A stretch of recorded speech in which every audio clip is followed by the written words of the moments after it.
Allez, on part maintenant à Paris avec la première rétrospective consacrée à Moy Vert. Ça se passe au Centre Pompidou et c'est absolument à ne pas rater. Moy Vert, son nom ne vous dira sans doute pas grand-chose et pour cause.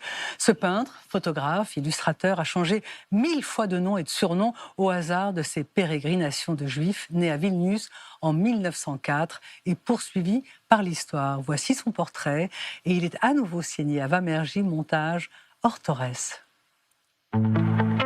De Vilnius à Safed, en passant par Paris, Moy Vert a vécu plusieurs vies et à chaque fois il avait un pseudonyme. Difficile donc de suivre à la trace cet insaisissable photographe d'avant-garde. Le vrai nom de Moy Vert, Moshe Vorobeichik, né en Lituanie en 1904 dans une famille juive. Après des études d'art et d'architecture à Vilnius, il part pour Dessau, capitale du Bauhaus, à l'âge de 23 ans. Là-bas, Moshe Vorobeichik a pour professeur Paul Klee et Vassili Kandinsky. Son premier grand projet en tant que photographe indépendant, une série de clichés du ghetto de Vilnius qui mettent en lumière la communauté du quartier juif, mais aussi son architecture, tradition et modernité.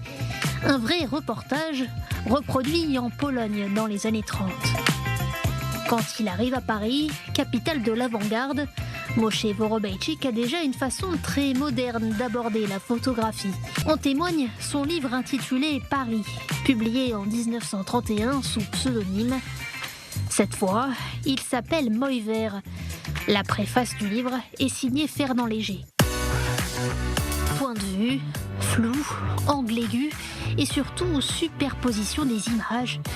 Moy Vert excelle dans les photomontages modernes. Son livre lui vaut l'admiration des artistes de l'époque.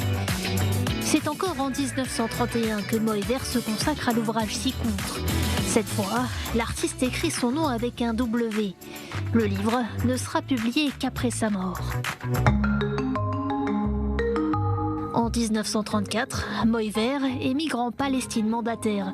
Là encore, il change de pseudonyme et devient Moshe Raviv, peintre et graphiste qui appose sa signature au bas des affiches sionistes, vantant le dynamisme des pionniers qui font fleurir la Terre Sainte. Il mène désormais une vie plus tranquille dans la colonie d'artistes de Safed. C'est là-bas qu'il réside jusqu'à sa mort en 1995.